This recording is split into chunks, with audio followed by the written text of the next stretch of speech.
Look at that. That's a lot of stack. When you combine it individually, there's not too much stack. They're about 40, 44 millimeters. But when you combine them, that's 84 millimeters worth of stack in the back. So today we have it's a little rainy day, so wet weather test. Zoom Fly 6 versus Magic Speed 4.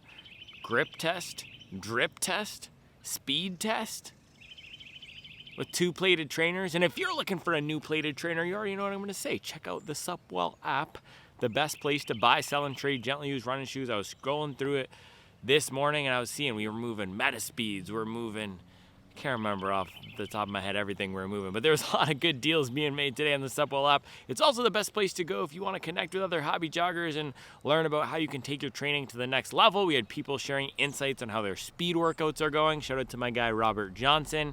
We have people talking about running marathons in Glycerin Max. My guy ran a marathon in the Glizzy.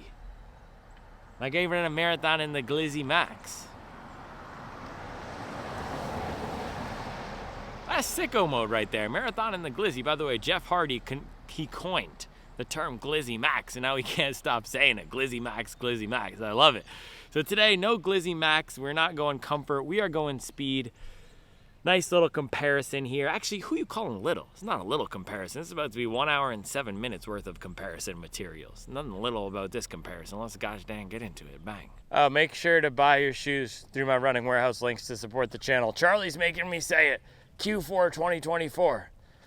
We gotta buy Christmas gifts. Buy your shoes through my Running Warehouse link to support the channel, and so I can buy more shoes to test. Putting in work out here at the shoe market, about to hit 100 shoes. Hundo.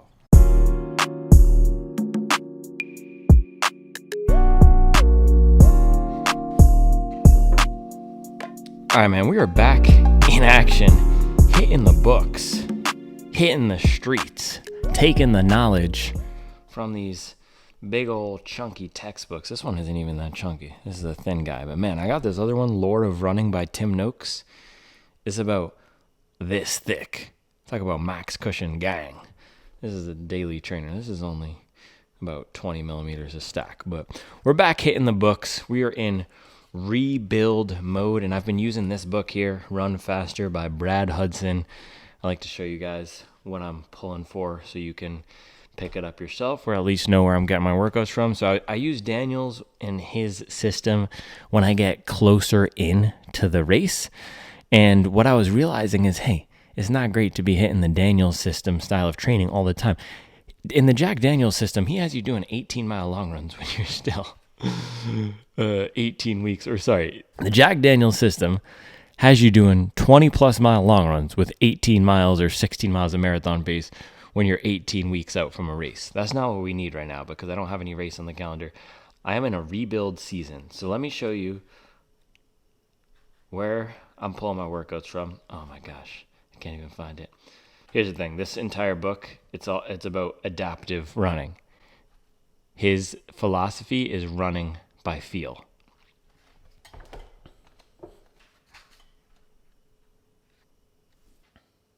Bro, honestly, it just took me way too long to find that. It took me 3 minutes, but page 155 of the Hudson book, this is what I've been following roughly with modifications to get back into structured training. So rebuilding after 2024 Chicago Marathon 239. So he has 3 key workouts throughout the week. I'll do 2 sometimes, or I'll do 3. And what I really wanted to pull from with this system was, what are the types of speed workouts that I should be doing as I'm rebuilding? So we're doing more fartlek style training in this. So you can see here, this is for a 20-week progression for an illustrative marathon runner, an example of someone who might be running 40 to 50 miles a week. So I've modified this to be at my level. But the workout last week was 6 by 30 second fartlek intervals at 10K to 3K pace. I modified this to be 10 by 1 minute to 90 seconds.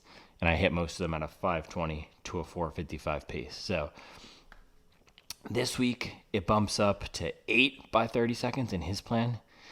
And last week was 6 by 30. I made that 10. So I'll probably do, I said 15. That's ambitious. Why don't we call it 12 by 60 to 90 seconds? at a 10K pace. I'm not going to take them as hot as 520 to 455 today. I'm going to try to take these 520 to 530. I'm still coming off. I did this last week on Wednesday, I think. I'm doing it Tuesday today. I'm still coming off the long run.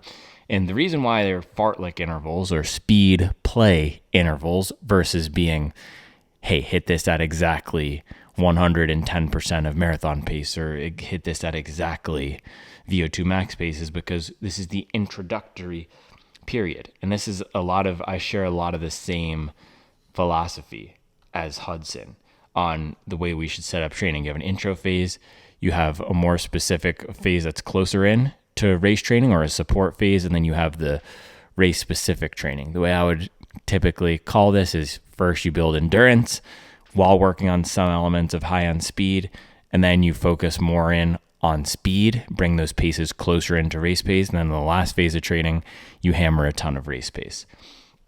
So the reason why this is more flexible 10K to 3K pace, we are introducing or reintroducing our bodies to intensity. So it's all about, and again, feel 10K pace to 3K pace. That's a big range. For me, 10K pace would be 520 to 535, and 3K pace would be a lot dang faster than that, getting down to 5 flat or 510. Now, I'm not trained to be hitting those paces because I've been marathon training mode, but there's a wider range of paces. So we give ourselves a range. We're also not doing this on the track. We're going to be doing this out and about in our neighborhood here. So we can do it up and down the hills, and it's beneficial to run hills. So we're going to let ourselves run the hills, not worry as much about the pace of these, focus on the effort, and focus on running these with good mechanics to build strength and to build power. So that's the plan. This is roughly what I've been following. I'm going to follow this for a few more weeks, at least this middle column here. And I've also been doing, or last week I did the tempo progression here. He had a 10-minute progression at half marathon pace. I ended up doing 4-mile tempo progression, and I ended that at around 5:30 pace. So a little hotter than marathon or half marathon pace, but that was a good one. So this is a new addition to the arsenal here. Shout out to my guy Brian Way for recommending this. I read it cover to cover before Chicago, but I don't change anything while I'm in training. While I'm in peak training, I followed the Daniels plan to a T the last 6 to 7 weeks of that build, but now I'm rebuilding, introducing new stimulus, reformulating my plan, and this is a good one to pull for. And look at the title of this book, or the subtitle, How to Be Your Own Best Coach. And that's what I'm working on. How can I squeeze the most juice from all of my miles? Also, how can I improve my knowledge in general so I could pass on better insights to you? So that's what we're working on. Working on rebuilding our mileage. We hit 100 for the first time since Chicago last week, and now we're getting back to the speed. So let's go grab these shoes and talk about the shoes down on the street. Finish my coffee. One sip, everybody knows the rules.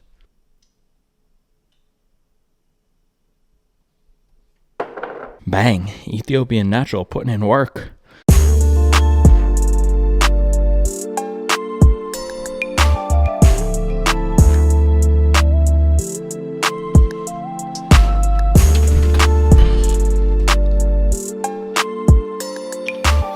All right, man, so we have the Nike Zoom Fly 6 and the Asics Magic Speed 4 in the house today for a speed test, a speed workout comparison and review. And the thing is here, man, Asics Magic Speed 4, this thing has been out for a while, $170, but these two shoes are so similar on paper. Both are 170, both use the same materials, so dual foam. I actually highlighted this in a video Sunday, and people were excited to point out that I got the materials wrong. So funny enough, you'd think that where they've stamped ZoomX on the midsole, you'd think this is ZoomX. It's not ZoomX. It's SR2 or Cushlon. And people, I didn't verify, I didn't fact check, but enough people told me in the comments that it was SR2 that I'm just going to believe you guys. So this layer, and it does feel different, right? This layer where it says ZoomX, not ZoomX. Don't make the same mistake I did. Also, you'd think it's ZoomX because if you go to Nike.com, Do I have my phone? No, it's inside. If you go to Nike.com or if you go to Running Warehouse, nowhere on those description pages does it say that this shoe is dual foam, which is just crazy. So you guys, I know a lot of the people watching this video out there who are interested in running shoe culture and keep up with all the latest releases, you guys watch a lot of different videos from different channels. You see all the leaks. You keep up with the tech and specs. So you probably saw in somebody else's video that it said that this was SR2. And funny enough, look at this. Now I'm seeing right here, it does say SR2. ZoomX, FP, and then it says SR2 right there. So nowhere else, though, on the shoe does it say SR2. Nowhere in the marketing copy does it say SR2. And that's the thing with the way that these shoe brands sometimes do things. It's not set up for consumers to know exactly what's going on. It's set up for them to sell shoes. So dual foam shoe.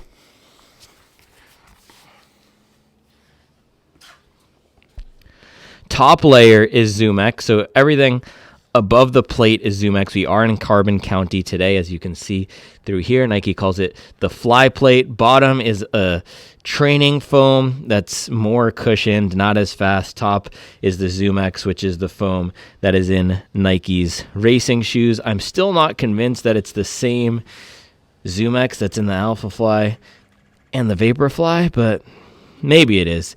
Either way, two types of foams here. Softer foam on the top above the plate. Bottom foam here is firmer, more cushioned, designed to be that impact absorption. And Running Warehouse measures this to be 40 in the back, 32 millimeters in the front.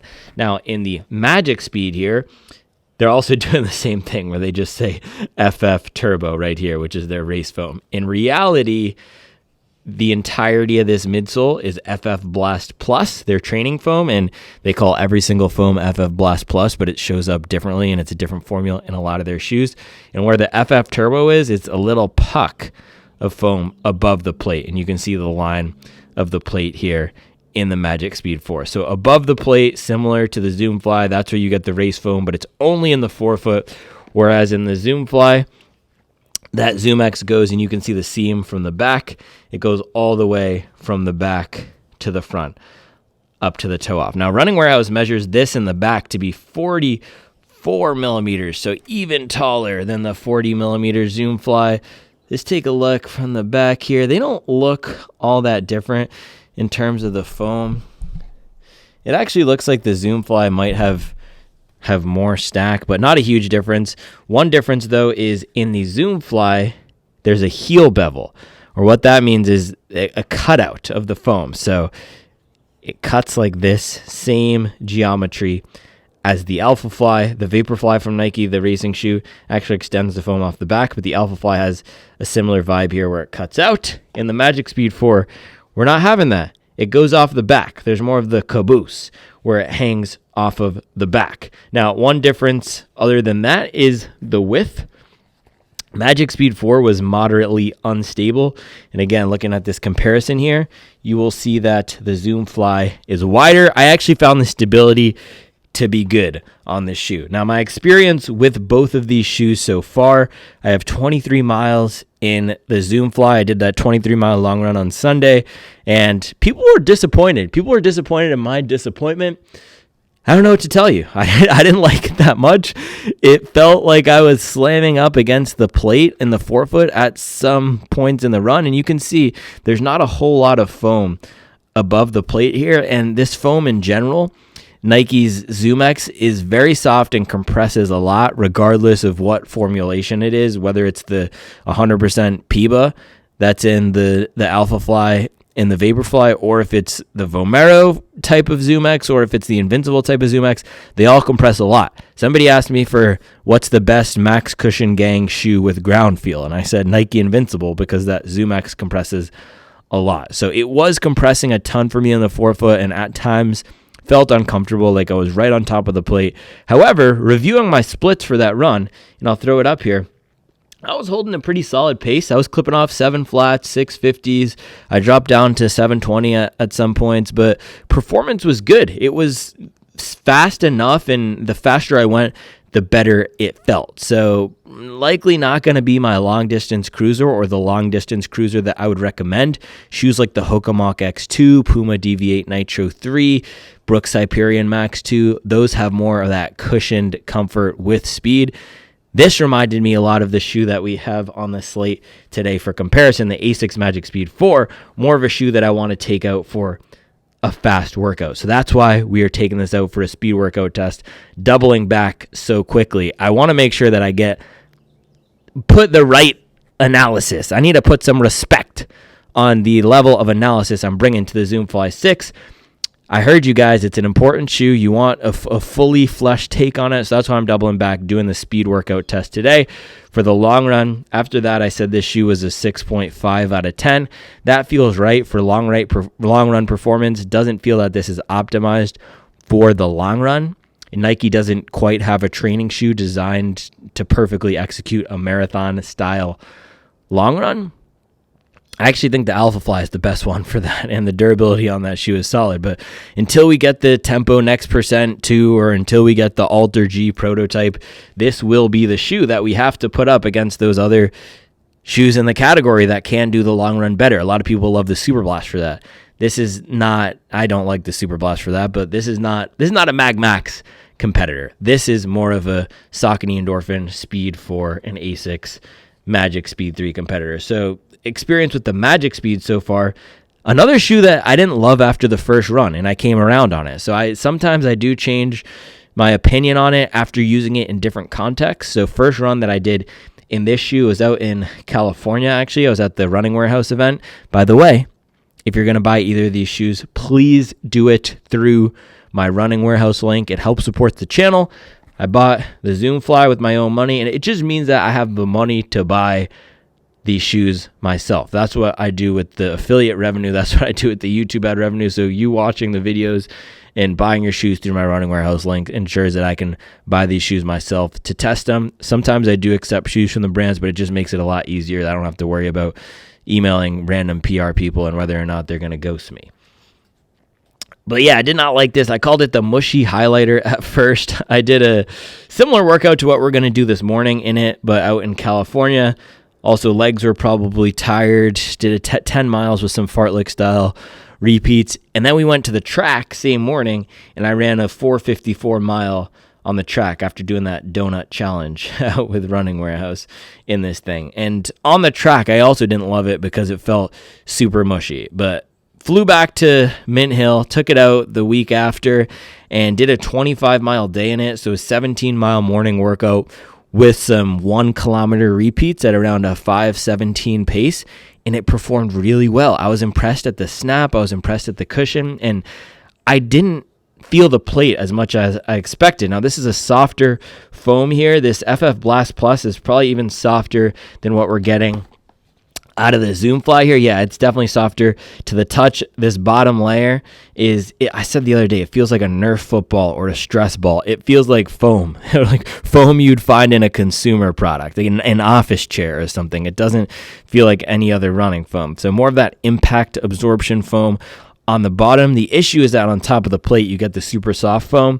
With this one, foam's not quite as, it is soft, but it doesn't compress quite as much in the front, especially, this is the key, with where they've put the race foam. That means at the part of the shoe where you'd typically be bottoming out a shoe, right, in the softer shoes, when we think about bottoming out a shoe, feeling like our feet are slamming against the ground or slamming against the plate, we're thinking about the ball of our foot. That's where that bottoming out sensation generally happens.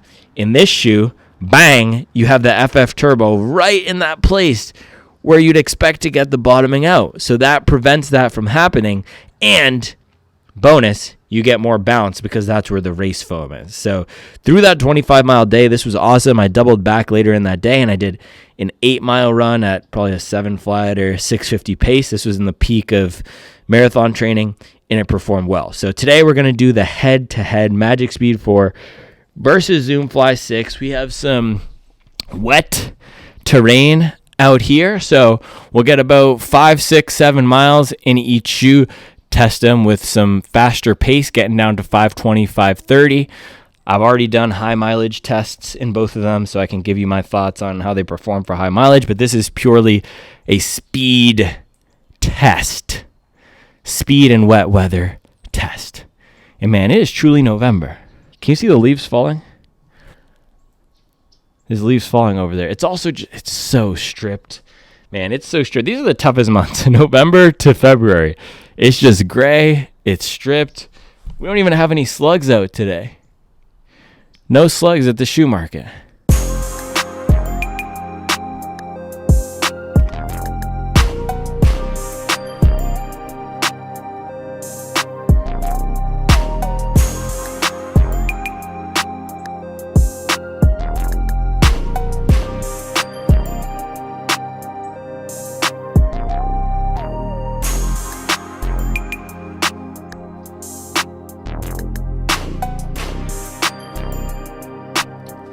Man, just looking at this right here, this is a good comparison of the rocker.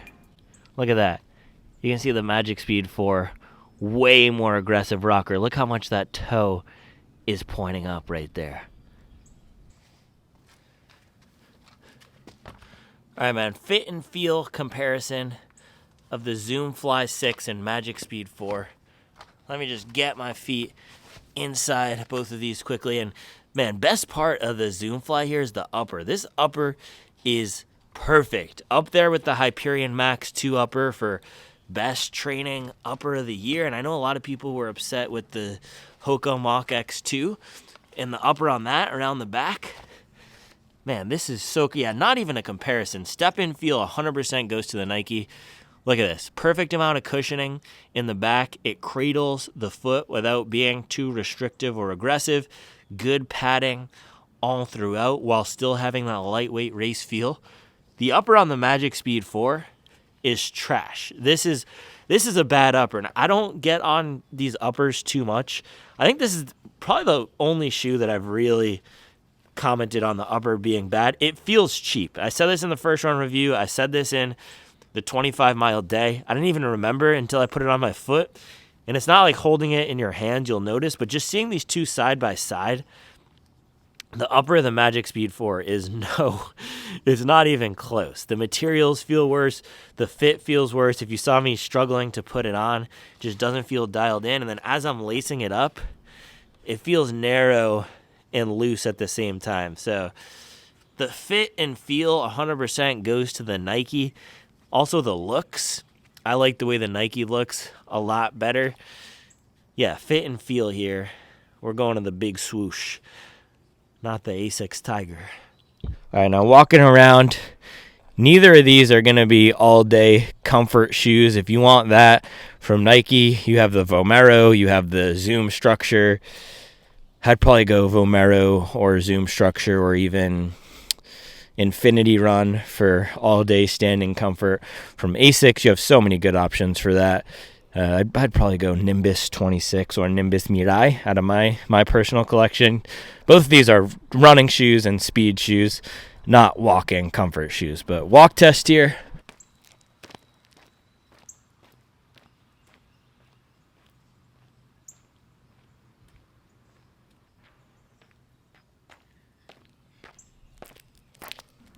Okay, I'm now understanding where the disjointed feeling in the Zoom Fly is coming from. The back here, it has 100% nearly most of what you're landing on or walking on the back is the stress ball foam, and that's a lot firmer, more supportive, and compresses less than the front, where 50% of what you're landing on is the soft Boom X here. It's not, I don't even know if it's Zoom X yet, but let's call it Boom X here. So you have the firmer foam in the back, the softer foam that compresses in the front. That creates the effect of a 10 millimeter drop shoe or even more. Because if the back isn't compressing, that's staying at 40, or let's say it goes down to 38. Whereas in the front, if you have 32 millimeters of foam and it compresses a ton, that goes all the way down to 28. So the more that the front compresses, the more you're going to feel the plate, the closer you'll feel to the ground. Then the back is staying rigid and stiff. So that's what I'm feeling right now. The Magic Speed 4 feels so much softer. This FF Blast Plus, and you can even see it, compresses more here. in the heel. That creates some instability at certain paces, but overall a softer, more comfortable feel. And just walking here, the package even feels more cohesive and has a smoother roll in the Magic Speed 4. So fit and upper goes to the Nike here. Feel for walking and suggestions of ride experience. Just smoothness, that's going to the Magic Speed 4. Stability, that's going to the Zoom Fly. So I'm going to lace up the Zoom Fly and we can get this workout started. So plan for this morning's run. I'm going to do a few mile warm up and then 6 of those repeats in the Zoom Fly. Come back here. Oh yeah, man, the upper on the Magic Speed is not good. It's a fight to get our foot in. It's a fight to get our foot out. Before I put on the Zoom Fly, just look at the backs. Look at the comparison here. Much more padding. It's a built-in shoehorn on the back of the Zoom Fly, whereas this just feels, it just doesn't feel good. The Magic Speed 4. That's a huge issue because Asics does have some good uppers. Just not sure why they made that decision. Oh, hold on. I did bring out the scale. We didn't do a weigh-in. Let's do a quick weigh-in before these get too wet. All right, world's quickest weigh-in, Zoom Fly versus Magic Speed Edition. Zoom Fly coming in at 273. Magic Speed coming in at 258. So Magic Speed takes it for lighter weight, which makes sense. The foam is softer. It's not as dense, but the trade-off there is going to be the support and stability that you get from the Zoom Fly. Just putting my foot in this after having it in the Magic Speed feels way more supported, way more comfortable. If I had to pick one of these for walking around, I probably would pick the Nike, just given the swag.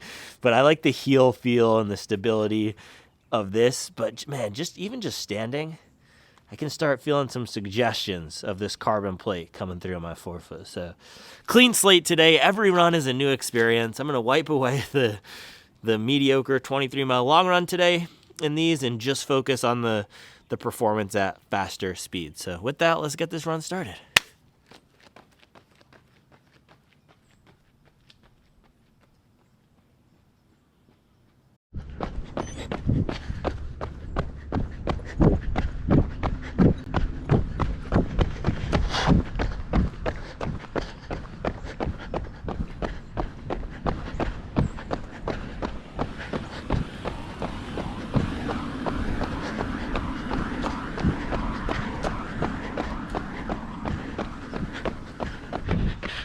So the bounce is okay. The back has good comfort, but it's just a forefoot. This is the last I'll say about it until the breakdown section, but a forefoot, when I'm jogging here, warming up, feels like I'm jamming right on that plate. And we have some wet leaves out here and wet pavement. Performance is okay.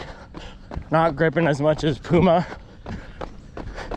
but I'm not slipping as much so far as Saucony. Now the real test is gonna come when I start picking up the pace. People want to talk about the Nike feel. Nike feel. What is the Nike feel? Pain? Discomfort? I was talking about the campaign they have the other day, and someone dropped it in the comments. Winning isn't comfortable. That's the philosophy behind these shoes. You have to be in pain to be great. Zoom Fly 6, the most painful plated trainer of 2024. Yeah, just hit mile 1. Basically everything I said Sunday still applies. So go watch the first run review if you haven't yet. But I'm waiting to get some speed in these boys.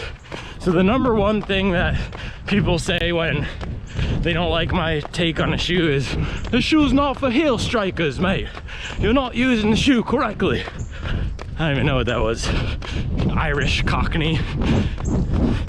So I've tried to do a forefoot strike here, getting up on my toes and quickening the cadence. Feels even worse to me because I'm just slamming on the plate. Well, maybe maybe we need to do some speed. So we're about to hit mile 2 here.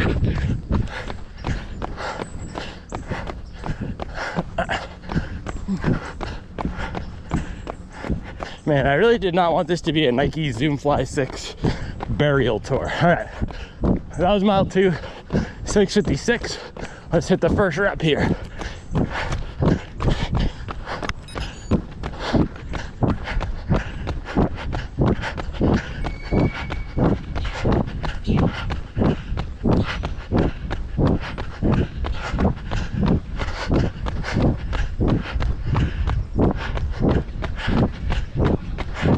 Yeah, this does not feel good for me. I'm just slamming into the ground. And no protection and not a lot of bounce.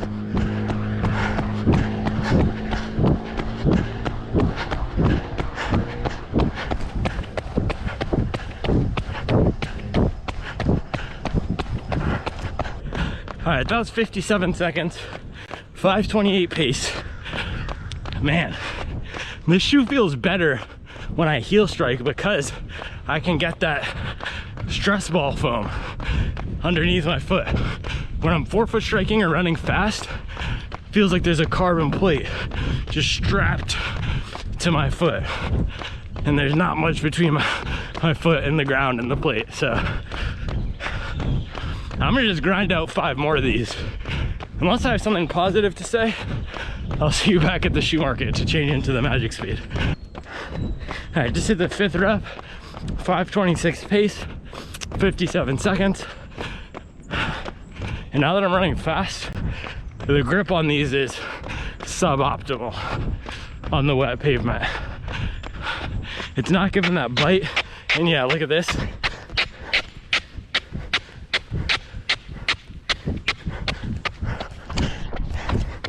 Now look at the difference on dry.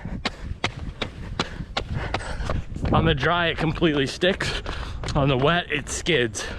If we do that with a Puma or an Adidas Continental on top of the wet, you're stuck in there like a 2-wheel drive truck on a muddy Carolina Tuesday. But yeah, 1 more of these guys, and then we can hit the Magic Speed. See if the grip and ride is any better. All right, last one, baby. Let's go.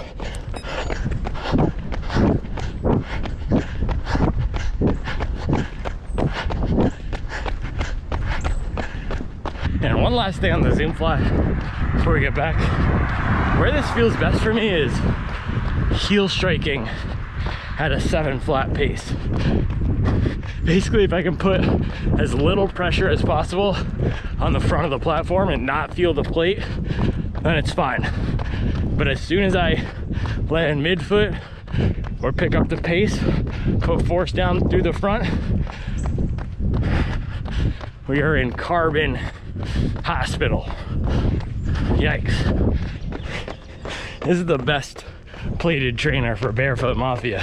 If you got strong feet, you'll love this one. If you love the feeling of your feet slamming against a hard object repeatedly, you will love the Zoom Fly 6. Shout out Barefoot Mafia, putting in work. All right, man. I've never been happier to do a mid-workout shoe change in my entire life. Let's finish this out. 5 miles, 6:53 pace in the Gloomfly bricks. Nike Gloomfly bricks. Talking about brick, boys were triggered that I shouted out Devin Booker. People in the comments were debating how much basketball I watch. Let me tell you this. I watch exactly enough basketball to know how many rings Devin Booker has. I'm just kidding. The entire point of me bringing up Devin Booker the other day and joking around, what I was trying to say, and I realize you have to be extremely explicit when saying anything on the internet, is look at this. This is the Elliot Kipchoge Zoom Fly fire colorway. It has his signature on it. What I was saying is this is the only, literally the only running shoe, or the only running shoe brand, Nike, that gives their athlete... Oh, there's Charles. What's up? You could run to the thing. It's really close. Oh, yeah. Did you know that? It's around the corner, right? Yeah. Yeah, I could. She wants me to go run to vote. I just want you could recommend you could walk there. You could drive. Yeah. Yeah, I should. Yeah, I should. You should go run to vote. Cool. I'm extremely sweaty and disgusting. Democracy. Yeah, what I was saying is Nike is the only brand that gives their athlete a signature shoe in running. And this guy here, Kipchoge, you guys know him. You might know him. He ran a sub-2 marathon. What I was saying is in basketball and baseball, you get people getting signature shoes left and right. Ja Morant, Devin Booker, Zion. They're all talented basketball players. Anthony Edwards. But they get a signature shoe year 2 or year 3 in the league when they're relatively unproven. Meanwhile, in running, you have guys dominating, like Connor Mance is doing, CJ Albertson, and they've been doing it for a few years, and they don't get any pop. And I understand basketball is a global sport. The stars are more marketable. I'm just saying we got to put some respect on our running stars, too. This is what Noah Lyles was saying in the Olympics, and he got himself into some hot water. He's all salty that he doesn't have a signature shoe. I agree. So these guys should get signature shoes. Or at least give them colorways, like New Balance did it with Sydney McLaughlin. Anyway, I am highly off topic here. This is not a sports business lecture.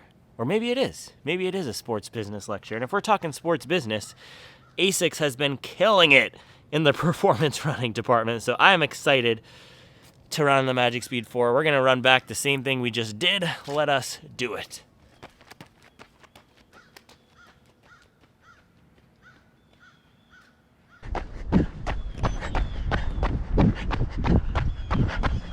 Oh my gosh, this is like night and day. And it's crazy because when I first ran in these, they felt soft and mushy. But after coming from the Zoom Fly, they feel so firm and supportive in the forefoot. The ride is smoother, the rocker is nice, the upper and fit is significantly worse. Just harder to get a good lockdown in the Magic Speed. But man, this foam is so much better. Up and down the lineup right now, Nike has the worst foams in the business. Bro, I might quit ShoeTube and get Nike to hire me as director of performance running. It's getting disrespectful over there. All right, 1 mile in on the Magic Speed. Now this doesn't feel particularly special either, but more support in the forefoot, better roll, and I can feel that race foam giving me some pop when I step on it. It's not a ride that's gonna blow your mind for jogging. It's not the bounciest shoe out there for these warm-up paces, but it's gonna come alive. And it doesn't feel bad. That's the thing, it feels fine. The ride right now is fine. It feels like a normal daily trainer, which is what I want in a shoe like this. When I'm warming up, it just needs to feel fine. And the Zoom Fly that failed even at that. Magic Speed 4 grip test. You can hear that, man. That's sticking. Little bit of slide, but not as much as the Nike. This one takes it for grip. We'll see how it does when I really start picking it up, but out of the gates here, it feels better for grip. So with dual foam this year, we've seen a lot of brands shift. It used to be firmer foam in the back for stability, softer, bouncier foam in the front for speed. This year, brands are flipping it. Magic Speed 4, Glycerin Max, softer foam in the back. That gives you the comfort, and then firmer foam in the front. So when you're towing off, that gives you the speed. And I like this. I like this flip. It makes the shoe more versatile.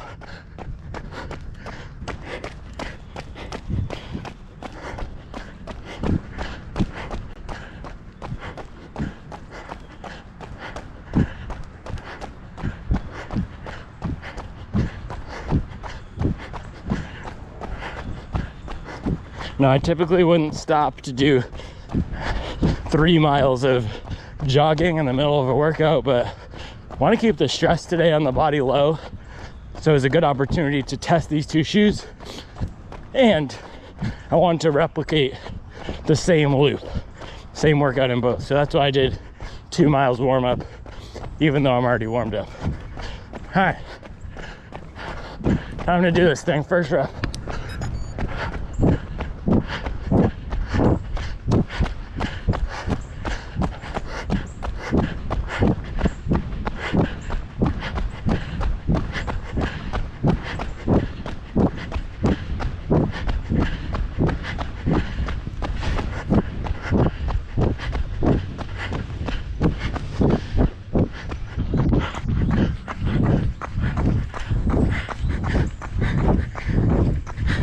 All right, 1 minute, 5 seconds, 5:39 pace.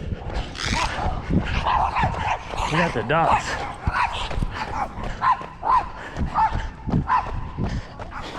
Feels solid. Ride is not blowing me away this morning, but solid. Better support in the forefoot than the Nike for sure. And I'm getting a nice roll through. All right, that was rep 2, 5:44 pace. So far, I'm a step slower in these. I'm actually not running them on the same exact terrain just because it was hard to remember where I started and stopped each one, but 10 to 15 seconds slower per mile so far in this. It also could be fatigued legs, but comfort and bounce is better in this so far. But I would say the performance, just in terms of the speed, roughly equivalent so far between the Nike and this. But the feel goes to this guy for sure. Comfort. I'm just gonna focus on banging these next few out here.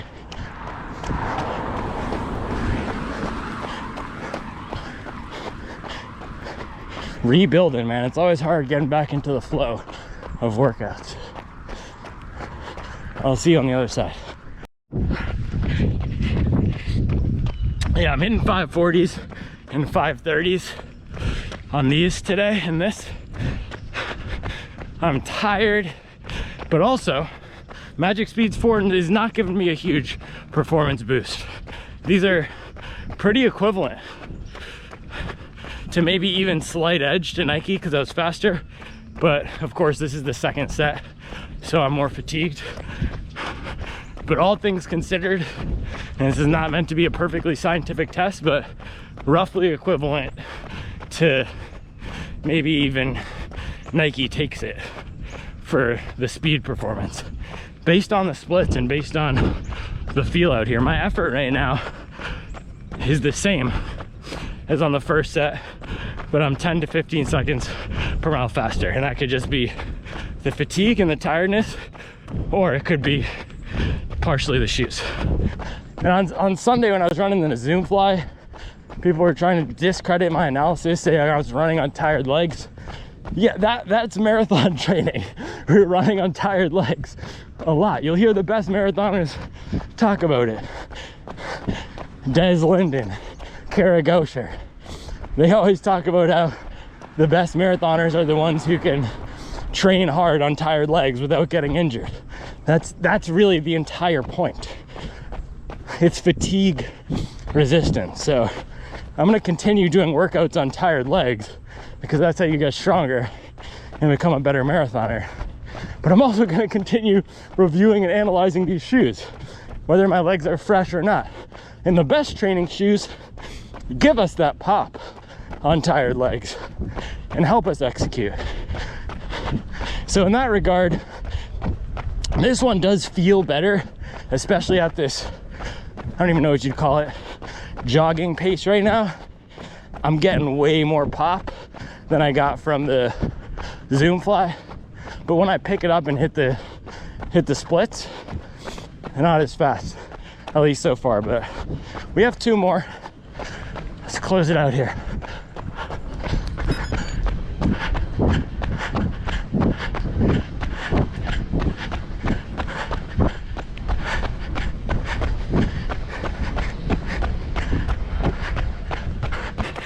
right, just finished these splits, these reps. Last split was 59 seconds at a 5:33 pace.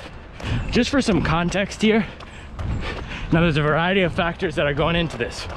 But last Tuesday, ran the same workout with a different number of reps, but 60 to 90 seconds at this effort.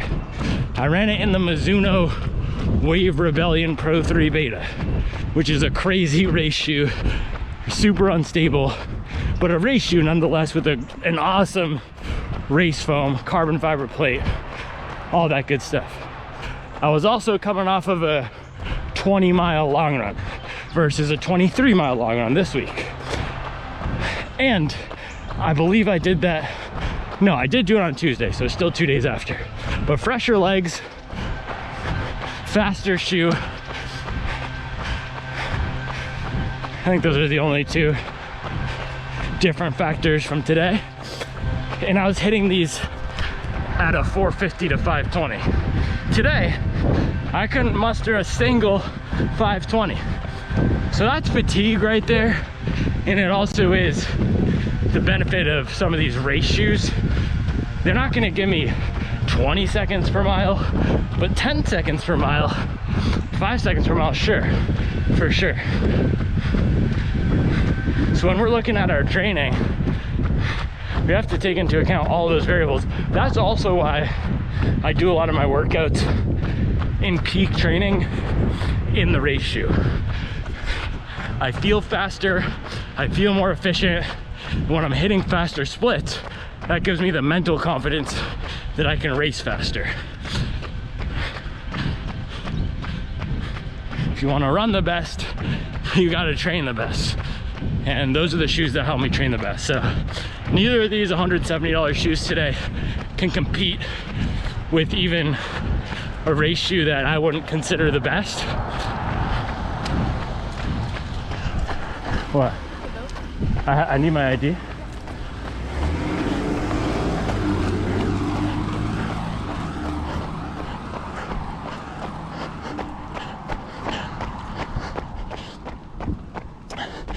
She's really forcing this voting thing on me right now. I'm gonna vote. I was gonna vote later, but she's forcing it now.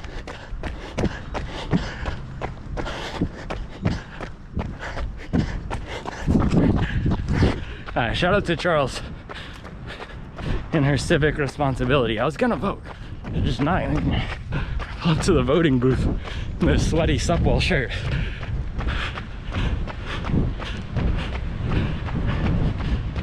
But yeah, these $170 shoes, you get what you pay for. Neither of them are gonna give the same performance as a race shoe. So another thing I'm realizing right now is the long run is not my most important run of the week right now, because it's just there for endurance. The priority is building speed, rebuilding race paces in the tempo, and building strength. So those should be my two best workouts of the week. Meaning, and I said this last week too, but sometimes I need to make the same mistake twice to learn. I needed one more day of recovery. I should have moved this workout to tomorrow. Thing is, tomorrow I have to drive Mason to school. So this is hobby jogger lifestyle. We get it in while we can. Is it optimal to run workouts under recovered sometimes? No, but it's more optimal to do that than to bail completely and to not get the miles in. So miles, always better than no miles, and running intensity, always better than taking it off, as long as, this is the big asterisk, the giant asterisk, and the giant asterisk of my entire approach, as long as we're staying healthy. That's number one. So pushing it, running on tired legs, all that stuff is great, as long as massive Jupiter-sized asterisk, Big Dipper-sized asterisks, as long as we're staying healthy. Miles, as long as we're staying healthy. Daily, as long as we're staying healthy. Demon slug time, as long as we're staying healthy. right, time to flex our civic rights. Let's go. Democracy 5000s.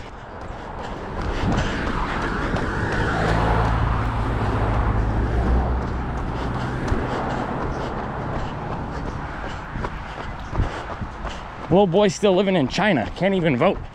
Down bad. Shout out to democracy putting in work. But to run through these ballots, let's go. Little stride. Just kidding. You gotta pause to watch.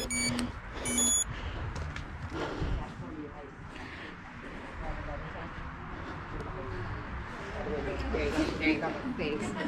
Good morning. Hey, morning. A runner. Yes. Oh my gosh, how many miles do you put on in a week? 100 right now. Marathon training. Did you do the Boston? No, I did Chicago a few did weeks Chicago. ago. Yeah. Dang, and I see you run with your kids. I'm seeing you. Oh my, and it's like you're always running. I go to church, you're running. I come home, you're running. I'm gonna ask you to put the date, which Okay, is the cool. 5th. Print your name and address. Yeah. Read the statements. If you agree with the statements, sign your name here. Yeah.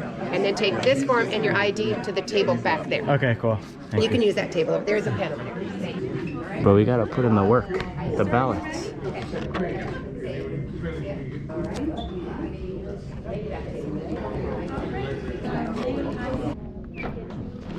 All squared away, right this way.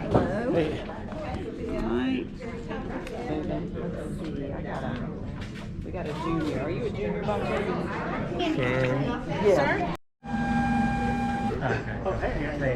Okay, flip the note face down and it's slide into the top slot. Scan it. You're good. Okay, cool. Thank you. Just figure it Uh-huh, out. nice. You have a good day. Appreciate you. And then you leave that when you go to that page. Right back here. But what I'm going to ask you to do is put the date, which is the 5th. Thank you, you too.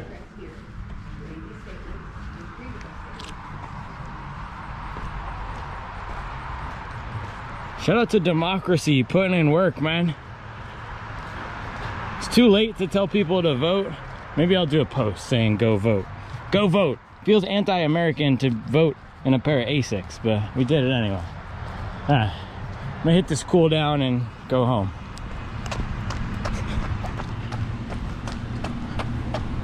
You gotta vote. This is the thing. You can't complain and then not vote. A lot of people out here complaining taxes are too high, schools aren't good enough, yada yada, and then they're sitting in the house watching Blues Clues or Food Network and not voting. Go vote. Stop complaining, start voting. And while you're at it, go get some gosh dang miles in. Little boy sitting on the couch watching Peppa Pig complaining that there are no jobs. Meanwhile, they're not voting. Go vote. Go vote. Stop complaining. Get your miles up. Flex your civic responsibility. Or move to China. It's up to you. You can always move to China. I didn't even need an ID to vote. They said, I know you from the miles. I seen you putting in the work. Put that ID away. The miles got you street verified out here in Mint Hill. Here's the thing, the president can only do so much. But you come out to these federal elections, you vote in the state election, you vote in everything, and that's how you can influence things. Voting in all the elections. All right, 7 miles, 7:12 pace, 51 minutes and 32 seconds. So suboptimal workout for sure. Could use one more day of recovery, but man, if you can train suboptimally 49 out of 52 weeks of the year and recover and stay healthy, and you were consistently suboptimal, just running intensity, not hitting paces, being able to run 20 and 23 mile long runs, but fading occasionally, but consistently doing it, you will get better. There's no perfect way to train. That's my philosophy. Being consistent, not worrying about being perfect. Some days I'm going to be too tired, but I'm going to try to do this anyway, as long as I'm staying healthy. That's how you get better. But this is also my point about what I was saying last week, hitting a 23-mile long run. That will detract from the workout performance on Tuesday. There's trade-offs. There's no escaping the trade-offs. And speaking of trade-offs, that's what this category of shoes is supposed to be about. They're supposed to minimize the trade-offs, whereas in a max cushion comfort everyday shoe, so from Asics, let's say something like the Nimbus. The Nimbus isn't going to be as fast. The trade-off with going for a comfort-oriented shoe like the Nimbus is it's squishier. It's not going to have the same pop from a race foam. It's not going to have the plate. Meanwhile, if you go for the Metaspeed Sky Paris, the racing shoe, it's not going to be as comfortable as the Nimbus. It's going to have a much narrower heel, not as stable as the Nimbus, not as protective. The Magic Speed blends the comfort of the Nimbus with the aggression and the pop of a shoe like the Metaspeed. That is the entire point of this category of $160 to $180, $190 plated training shoes, combining the everyday running foam and comfort, and you do have the everyday running foam both in the Magic Speed and in the Zoom Fly here. In this case, it's the SR2 or Cushlon or whatever the stress ball foam is here. And then you have the carbon plate of the Alpha Fly and Vaporfly with the race foam of the Alpha Fly and Vaporfly on the top. And because that is the entire point of this category, these shoes should be versatile. And man, I gotta say, Magic Speed 4, so much more versatile for me, so much more comfortable. For those cool down miles when I had already finished, we'd voted just running back, this was awesome. Smooth, fun, bouncy, comfortable. That's what I want in a plated training shoe. I want it to feel fast when I pick up the pace and do workouts, and I want it to feel comfortable for everyday miles. Otherwise, there'd be no point of trying to escape the trade-offs, and we would just go for the most aggressive shoe possible to run speed. And that's where the Magic Speed is coming out for me on top right now. This is just not a comfortable shoe. Holy cow. I'm looking at this now, and I'm cringing. It makes me want to grit and grind my teeth, because that's how it feels. You ever ground your teeth together, wake up in the middle of the night? Not as much anymore, but you just wake up in the night, grinding my teeth, and you're grinding your teeth. Or you get sand in your teeth at the beach. That's the equivalent of running on top of this Zoom Fly plate. Eating a sandy bologna and cheese sandwich. Coney Island Beach.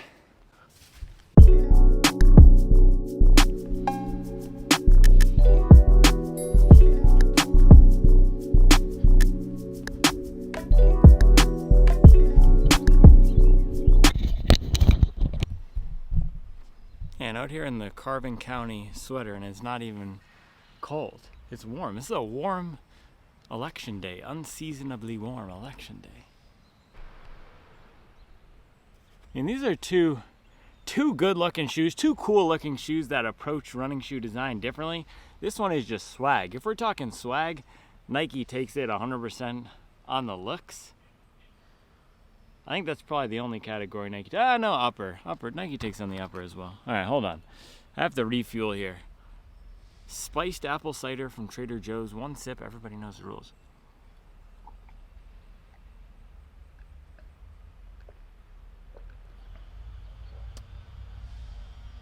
Same thing I said last time. It's fire, but too much cinnamon and nutmeg. It's the nutmeg on the post run. I don't want nutmeg post run. I just want that fruity tang. Keep the nutmeg on the cider. All right. Magic Speed 4 versus Nike Zoom Fly 6. Let's throw up the first run here that we did, the Nike Zoom Fly 6. So same category of shoes, same price, $170. They're both blending race foam with training foam. They both have a carbon fiber plate. Now, for the first run that we did at Nike's, it's raining now? Are you serious? For the first run that we did in the Nike Zoom Fly 6. Oh man, also look at this. Wow. That is a flexible carbon plate. Holy cow, yeah, that is so much more flexible in the Nike.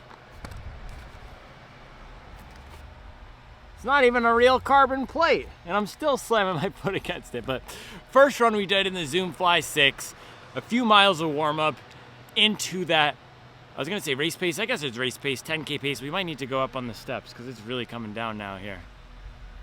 Gosh, it just started raining. It hasn't been raining all morning. I want to see if I can just push through, but for those faster paces, I thought that this was going to perform much better. I thought I was going to get a lot of pop and zing. It was just okay. The feel of this has never transformed for me. The feel has been pretty consistent, which is that the cushioning in the back is solid. This SR2 or Cushlon, whatever the stress ball foam is in the back, this EVA blend is solid. It's a solid training foam, but it doesn't have as much pop and snap off the front as I would like, and it compresses a lot in the front, particularly above the plate. So I'm disappointed in the speed performance, or at least the speed feel of this. I thought I was gonna get more out of it, as we typically do with these speed training shoes, but the feel is the same at slower paces and faster paces. Not the most protective in the forefoot. Matter of fact, not protective in the forefoot at all. Feels like you're running right on top of the plate. And this race foam variant that they're using in the Zoom Fly does not have as much pop as other race foams. However, if you look at my splits, I was decently fast. I was hitting 520s and 530s on those surges. It was just 1 minute surges, and we weren't doing this on a track, so not a controlled environment. And I was more tired on the second rep in the Magic Speed 4, but I was faster in the Nike. So the Nike takes it for swag. I like the look out of this. And it also takes it for speed, or at least they're tied. Because who knows, some of the speed, additional speed I had in this could have been because it was the first set. So the feel of it in the comfort is not good. I did not enjoy the feeling of running fast in this, especially on the slightly wetter pavement out here today. I was slipping and sliding, which is something that we typically associate with Asics, but this thing was gripping a lot better. This rubber on the Magic Speed 4, it's nice and grippy. Versus, yeah, you can, I mean, just seeing here and listening, I don't know. It's up here you can't tell as much, but down there, I felt that the Magic Speed was gripping the ground a little bit better, which is surprising because this has nubs in it as well. So speed performance, Zoom Fly takes it. Look, Zoom Fly takes it. I think that's just about the only place the Zoom Fly takes it. Now, Magic Speed, let's throw up the run in this. Waste Pro's coming.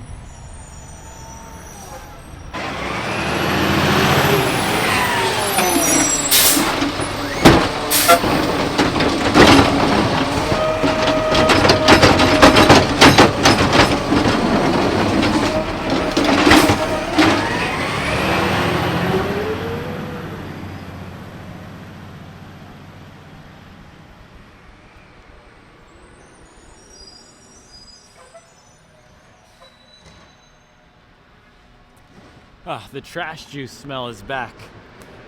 Special for the Zoom Fly.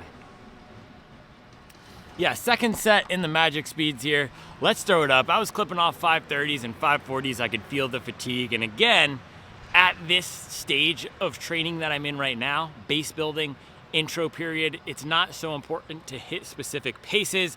I'm rebuilding my fitness, working on speed and strength. And quite honestly, today was the best day for me to do this because tomorrow I have to drive Mason to school and I wanted to get this workout out of the way, and sometimes it's better to just get it done than to get it done perfectly. So I was slower in this. The speed performances were roughly equivalent, but this feels a lot more cushioned in the forefoot, and it's not just because of the stack height. This does have a slightly higher stack in the front. I think it's 32 or 34 versus, what is it?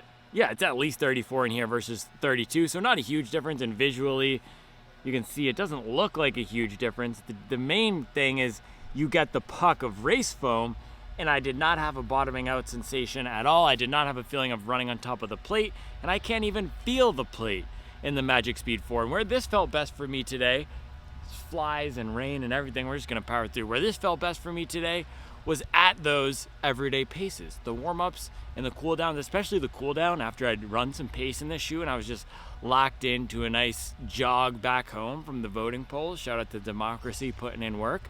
That's where this felt best. It's a nice blend of speed and comfort. I would use this for a tempo run. I would use this for marathon pace runs. For this top end speed, which we were doing today, trying to get below 530, I would go for a real race shoe or something a lot lighter and more streamlined. Also, I was just fatigued today, so fatigue is gonna knock everything down a few notches, but the comfort is good on this. This definitely takes it for comfort. This takes it for the ride feel. This takes it for enjoyment, and this takes it for grip. So overall, this is so much better at this $170 price point. I much prefer the Magic Speed. This was just bottoming out the Zoom Fly. I'm disappointed in this top layer of foam. It's just not supportive enough. Magic Speed, more support, more pep. Zoom Fly is not bad for running fast in terms of the performance. It can run fast, but the feel is just not there. And for me personally, and my bias as a reviewer, it's to comfortable shoes, no matter the category. And if there's two $170 shoes that are roughly equivalent, and one of them is gonna get me a lot more comfortable miles, that's the one that I'm going to recommend every time. And I have had a lot of people across different pace ranges, across different sizes, across different foot strikes, say they enjoy the Magic Speed 4. So if you're looking for that $170 speed training shoe with a carbon plate, something that you can use for race pace workouts. Oh, they're back. Okay. I would suggest the Magic Speed 4. I'll be back tomorrow with another video. Waste Pro is really putting in the work on election day. Shout out to Waste Pro. It is raining. Raining. Putting in the work in the rain. One last thing I was gonna say is that you do get what you pay for. Both of these are $170 shoes. Neither of them has a full race foam with all the pop and lightweight and speed that's gonna come from the full race foam. Neither of them are super max stack. They're not gonna give you the same performance as a race shoe. They're not gonna give you the same comfort as a max cushion shoe. So you get what you pay for at $170. If you wanna start going up to $200, $250, then of course you'll get more performance and in some cases more comfort.